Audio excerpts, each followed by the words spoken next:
Anna Crowe, welcome to Listening with Leaders. You are the founder and president of a San Diego company. It's based in San Diego, but you're actually nationally based, called Crowe PR. You're a national public relations agency, and welcome to the show. Thank you so much for having me. I'm excited to be chatting with you today. I know from reading your background that you didn't start in PR. So why don't you give us a little bit about your you have a very unusual background for somebody who's into PR. Tell us a little bit about that. Yes, I definitely did not start in PR. And if you told me back in 1999 that I would be running a PR firm out of California, I would have laughed. But here we are. I started in New York City. My career started there actually as an auditor for Deloitte. So I was a big five at the time, now a big four. And I stayed in the financial realm for a few years. I became a senior financial analyst. And then I went in-house and worked for a global cosmetics company. I was actually the world's largest at the time. And that is where I really fell in love with this concept of brands and creating something from nothing and then leveraging financials behind the scenes and creativity and all these things to really propel a brand forward. So that's when I pursued my MBA and international marketing, changed paths, ended up working in Los Angeles for a major record label, and then eventually settled in California, San Diego, and founded Crowe PR about almost 10 years ago. Wow. Your journey sounds a lot like mine. I was a trial lawyer for 22 years, went back to school mid-career, got my master's in peacemaking and conflict studies, left the practice of law, and became a peacemaker. Wow, I love that. You can always recreate, right? You can always shift gears. Exactly right. And it's really cool that you came out of finance and got into the creative side of life, which is really cool. So yes, it's nice to use those two sides of the two parts of the brain. absolutely. So tell us a little bit about the Crowe PR, the kind of clientele you handle and your scope. So yes, I've had it for a little under 10 years. And as you mentioned, we are a national PR firm. We really call ourselves an integrated PR firm because what we do is we raise brand awareness, manage reputation, and then credibility for different brands through this integrated approach, whether it's getting earned media relations, thought leadership, where we profile the C-suite and key opinion leaders of companies, position them as experts. And then we also support brands with influencer marketing, social media creation, and other things. And we do focus on three distinct business areas. One is our healthcare and technology practice, which is medical device brands, genomics brands, and other healthcare focused organizations. We also have a CPG arm, which is consumer packaged goods, and that is a really wide range. It's wine and spirits to apparel and consumer technology. And then we also have a hospitality division, which is travel based, so usually hotels and destinations. That sounds like you got it all. It's fun. It keeps things really dynamic. You got booze and hotels, and then when you get the hangover, you go to the medical people, right? That's it. We usually start the morning thinking about the medical companies. By around lunchtime, we think about opening hotels, and then by evening, there's some whiskey and beer involved. So it's fun. There you go. You've been doing this for a long time, and you've been in business for a long time. What is it that gets you up in the morning and gets you excited to go to work? Oh, it's such a big question. I've always felt like I have this gift of boundless energy.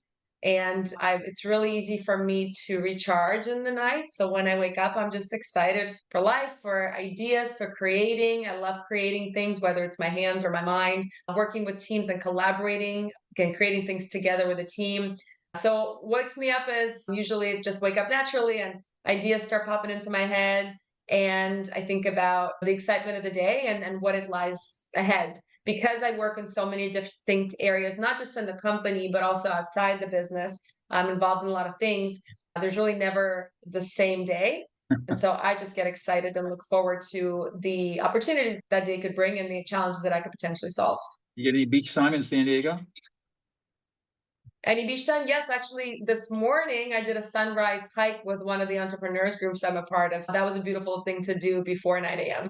Oh, that's lovely. Yeah, I got up at sunrise, walked around. I've got 10 acres in the central Sierra Nevada. So I got waking up early. Oh, that's a lot of acres. Yeah, watch the that's sun. Beautiful. Yeah, the sun come up. So that's great.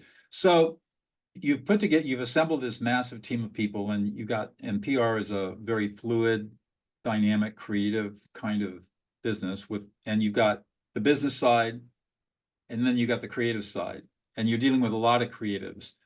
Tell us a little bit about your thinking about how you lead all of these people that for the most part are pretty independent thinkers and Mhm. not always they're not always going right down the middle of the meadow, right? Yeah, that's what makes it interesting, right? So I think that as humans, right, we all are individuals and we have our own superpowers. And so I really have embraced this concept of authenticity for the last few years. And it's really about honoring and understanding your own superpowers and bringing them to the surface so that we can collaboratively get things done and thrive as a team. And so for us, it's about, yes, creating, standards for our brand, which is what, for instance, like making sure we are continuously delivering exceptional service and results and really rallying around our values. So when I started the company, one of the first things I did was establish our core values as an organization. Now, at the time, I established 8 because I was like, we're this and we're this and we're going to be this. Over time, we scaled back to 4, and those are the 4 core values. And then making decisions around those values. So whom we hire, who we bring onto the organizations, we need to make sure their core values fit employees wise. Same thing for our clients. We've had to fire clients in the past that didn't really fit our core values because it would impact our culture in a negative way. And I find when we are all aligned on values, it really doesn't take that much effort to ignite and get people performing at their highest level. It does need some inspiration. We do need to make sure that we are continuously recognizing the great work of our team. And it also takes those authentic conversations and course correcting when we're not doing something in the best possible way. And I try to lead that by example. I always ask for feedback. Not everybody wants to give me feedback because I am the CEO of the company, but that is important to say, hey, what am I missing? What are my blind spots? Tell me what they are, and creating that culture of trust so that we can all be able to grow from that place. Speaking of superpowers, what's your superpower? What's the unique thing about you that you bring to the business that makes it successful? I think I'm really comfortable with being authentic and standing for my beliefs and not worrying too much about whether it's doing whether I'm going to make a mistake or not. I have a pretty good way of looking at failure. I think that's a superpower, right? And that goes back to the authenticity that failure is a growth opportunity. And even if when I have a crappy day because I didn't do something the way I thought I would, I know I can go to bed, recharge my batteries, and have another chance, hopefully, to do it differently the next day. So I think failure is a big part of our growth, and I'm not afraid of it. I embrace it. I don't love it all the time because obviously we want to have success more than we have failure, but I think it helps build resiliency when we're comfortable with that. So how do you develop authenticity? This morning, as I mentioned, I did a hike, and the other part of the hike was a breathwork sound bath experience, which for those who don't do that may sound a little, but for those who do it, yeah, we understand the importance of I it. get it. And no judgment either way, right? Right. But what were you gonna say, Doug? Sorry. I said, I get it. Breath work. You did breath work and what else? With the sound bath. So when they have the Yeah, my music. wife is a sound healer. I understand exactly. There you go. So get her on the line. She'll know what I'm talking about. And yeah, and as we were doing that, it goes back to reminding me of connecting with yourself and really truly understanding yourself, the good, the opportunities, and all the things. And I think that's how we can show up authentically, because the more we understand ourselves with the flaws and the superpowers, and the more comfortable and confident we become, the easier it is to be vulnerable with the rest of the world.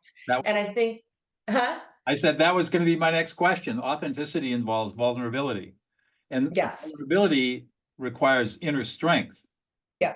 I think a lot of people, especially in leadership, look at vulnerability as being a bad thing. The paradox of Tai Chi, I'm a Tai Chi practitioner and secondary black belt, and in Tai Chi, the paradox is this: the softer you are, the stronger you are.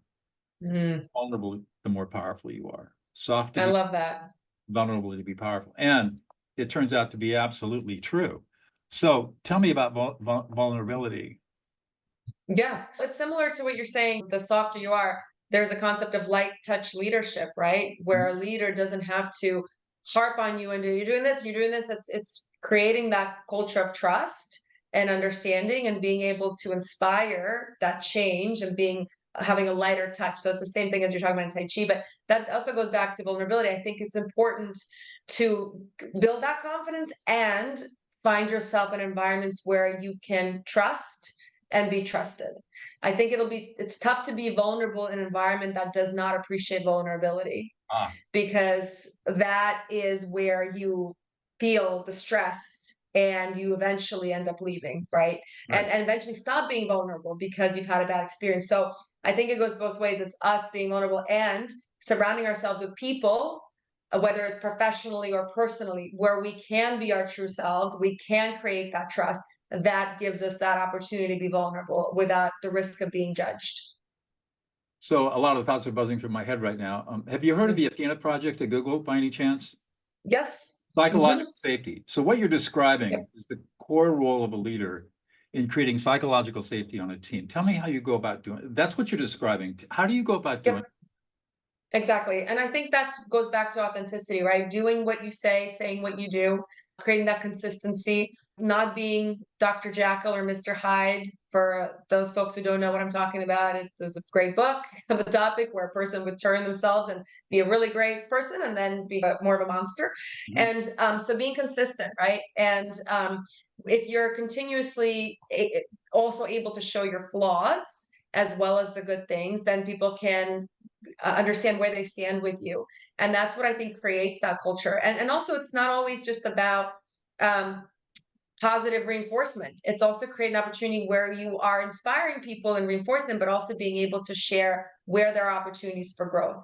So it's doing as you say, saying what you do, and keeping that culture, and really making sure that there's a values alignment. I think it's very easy for employers to kick the can down the road if you have something that's not aligned, and really easy for employees to just stay in a job that doesn't align with them. And the sooner we can recognize that and get ourselves out of that situation, the easier it is to do what you're talking about.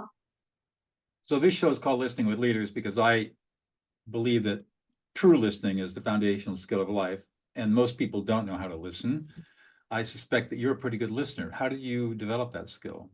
Sorry, what did you say? I completely missed that. I'm just kidding. I, Yes, I know. I've listened. I heard you.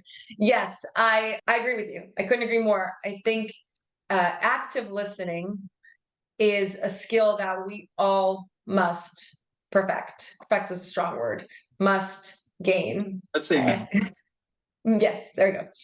And master.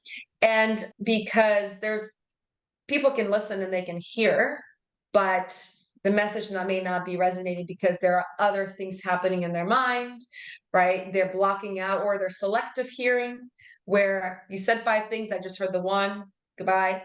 There's so much around listening that I think we should be really conscious about.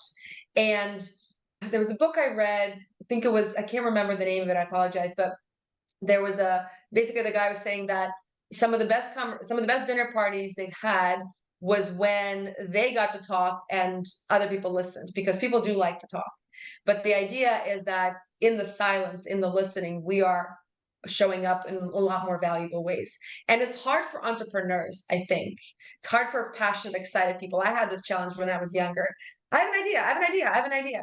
But we can't just do that all the time. So I got a really great tip from Liz. I think her name was Liz Owen. She wrote that book, Multipliers. Have you read that book yet? Okay, great book. I had my whole leadership team read it about 4 or 5, maybe 6 years ago now.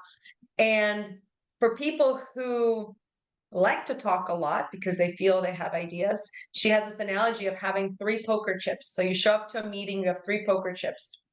And every time you speak, instead of listening, you give 1 poker chip away. And so you have to be really intentional about what you're saying and spending more time listening. And so in the past, when I first started my business and there was maybe 3 or 4 of us, we would have a brainstorm and I'd come in with ideas, because ideation is one of my top 5 strengths according to Strength Finders. So I'd already be walking into the meeting with ideas, but by not letting my team share their thoughts, by me not listening first, I was really not bringing my best leadership to the table. So I had to learn that and say, okay, let's listen first. And if it allows, even if I had to, maybe the idea won't even make sense after I heard everyone else. So it's an important skill, and it's important for us as leaders to always be mindful of it.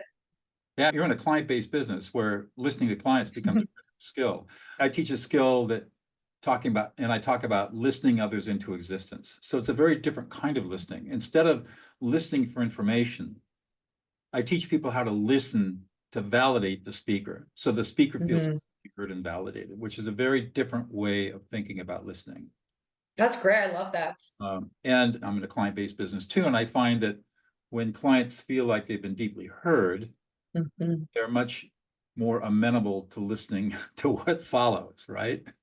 Absolutely. And then that takes me to asking great questions. Right. And part of listening is coming up with great questions, not saying, okay, cool, check the box. I heard you. You said it. Great. Hang on a second. Did I hear this correctly? Or what's underneath that phrase? Because oftentimes with clients, they're just giving you what you asked them, but you have to dig a little deeper to really hear what the problem may be or what they're looking to accomplish. Exactly. The framework I use is TED. Tell me, explain to me, describe for me. That's a great framework. They're open-ended questions that allow, and then when I reflect and I am validating, I'm primarily validating their emotional experience, we create that safety that we've been talking about.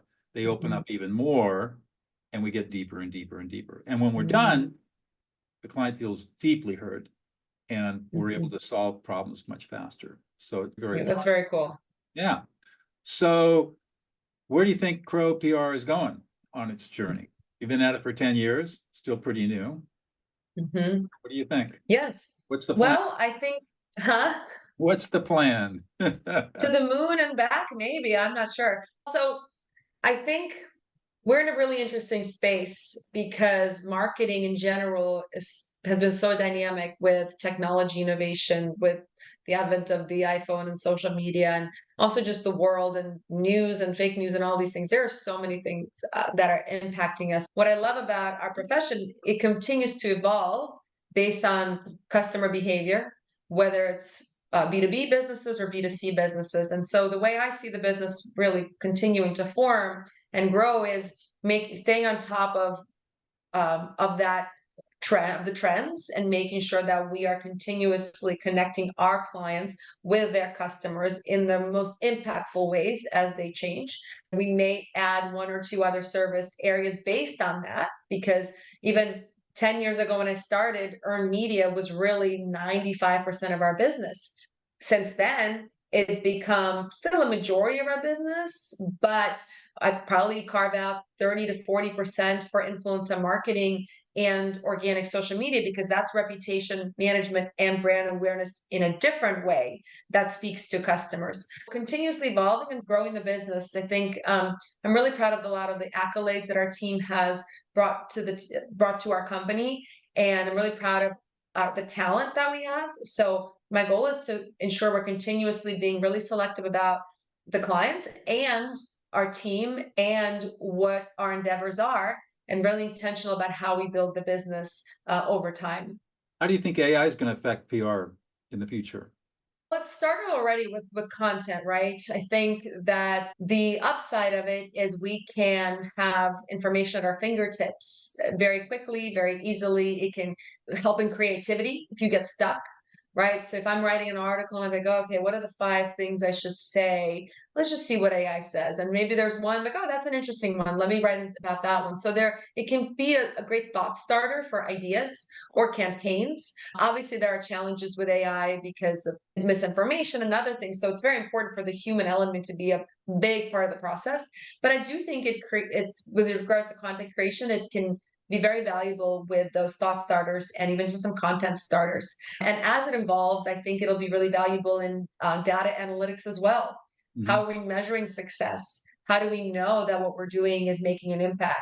So I'm excited about that. The key is, of course, to use it in the right way, to use the right technology, and to make sure that the time investment in AI is proportional to what you're getting out of it. Right. I'm maybe it's the lawyer in me that gets concerned about fake images, fake content, fake stuff that gets amplified on social media and across the internet in ways that are going to be really detrimental to individuals, to organizations, society in general.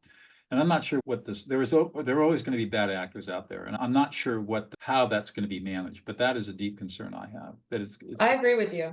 I agree. There are things even outside of AI that I don't love on social media, even though we do this part of the job. I'm not the number one fan of social media. I think there are a lot of things that are problematic. Similar with AI, there are gonna be issues, and I think it's up to us to figure out how to use it in the right, most legitimate way, and then also how to watch out for those things, right. and be smart, educate ourselves on it so that we know where it's coming. Even with the outside of our profession, just the robocalling and all these things. And there are a lot of nuances that we just have to be mindful of and know how to deal with them. It'll be an interesting time over the next 20 to 30 years, won't it? Yes, yeah, I agree. One more question, I'll let you go, Anna. What is one thing about yourself that we would never know about unless you revealed it to us? Never know about ever. Let's think here. What a professional or Whatever comes to mind, be something quirky, whatever is interesting and different that would give us okay. into who you are. Sure.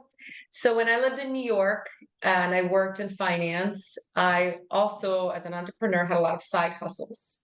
So I'd find other ways to entertain myself creatively and make extra money because living in New York also was not very inexpensive, especially living downtown. Right. So one of my side hustles during this big financial career that I had, I was an extra on different shows and movies. Really? And there are, yeah, and there's an episode of Law and Order I was in the background of, along with a few other random movies. Usually it's like the back of my head or something. So there's not a lot of episodes where it's me actually having any lines, but that was fun. And the fun thing about those is they would always tape them at the most obscure times. So oftentimes I would finish my job around 7 p.m. because again, I'm working in Manhattan in the early 2000s. And I would go home, shower, change, and then I'd go do a taping somewhere between 10 p.m. to 2 in the morning. And then I'd get back to bed for a little bit and then I go back to work. So it's not something I talk about a lot, but it was a city and it is a city that never sleeps. So that's what I did. Yeah, I was going to say you're burning the candle at both ends. I was young, I could afford it. Absolutely. This has really been a great conversation, Anna. Thank you so much for the time you've taken out to talk with me today. Thank you, Doug. It was really a pleasure. And I look forward to continuing the conversation with you offline. Absolutely.